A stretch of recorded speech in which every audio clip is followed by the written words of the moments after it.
pretending no life is just action. All my just front like they tapping. You already know. Popping. Ain't no stopping me now, steady rocking. Watch them hate on me now cause I'm locked in. Watch the hate on me now cause I'm popping. I ain't stopping. And the New York Giants are the Super Bowl champs. Yeah. Sports fans, back at it again. G Nation Inside Sports with another episode of Thursday Night Football right here at the Big Blue Lounge with your boy Big Lou. What's going on, family? How y'all doing? Hope y'all had a Merry Christmas. As we are locked in a shootout right now between the Jets and the Cleveland Browns, believe it or not. What's going on, family? Everybody who stopped by, what's going on? Hit that subscribe button, that thumbs up button. Thank you for stopping by. Mets, what's going on, bro? Yes, sir. All right, Browns just scored again. Daniel. What's going on, Daniel Berry Sports Highlights? How you feeling, bro? Oh, and he misses the extra kick, so the score is 13-7. The Browns out in front of the Jets. And some solid running. Wells. What's going on, my brother?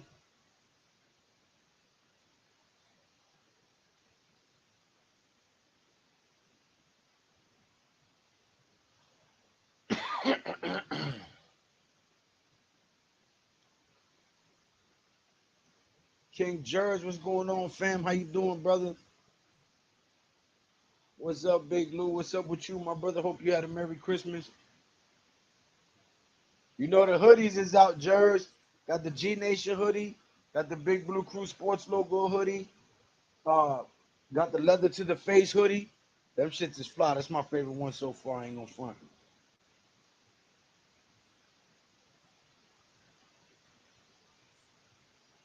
Mets. Which Sunday late afternoon game has more appeal to you guys? Steelers, Seahawks, Bengals, Chiefs.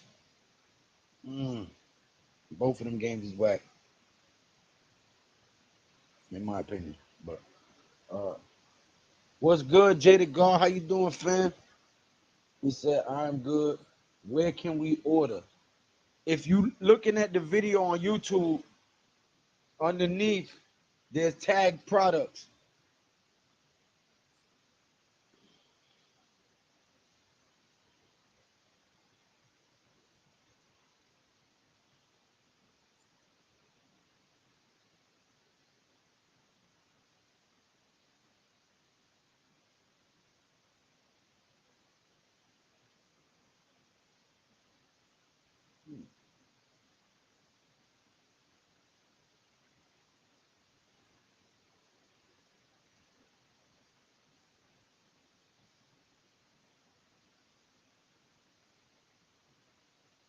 Tell you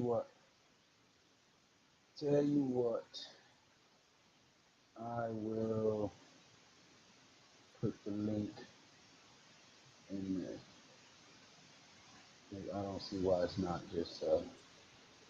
It should be underneath the video.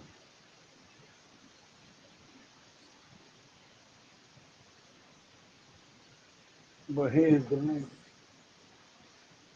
to my merch store. It's in the chat.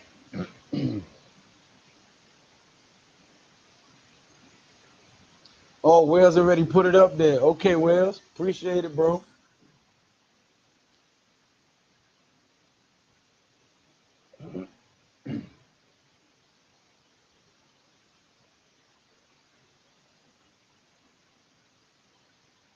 You gotta be kidding me. Did they just get a pick six, bro?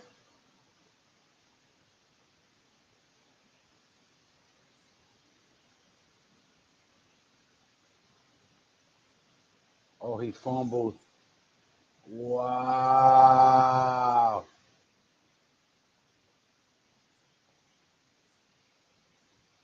Damn, son. Damn, he fumbled.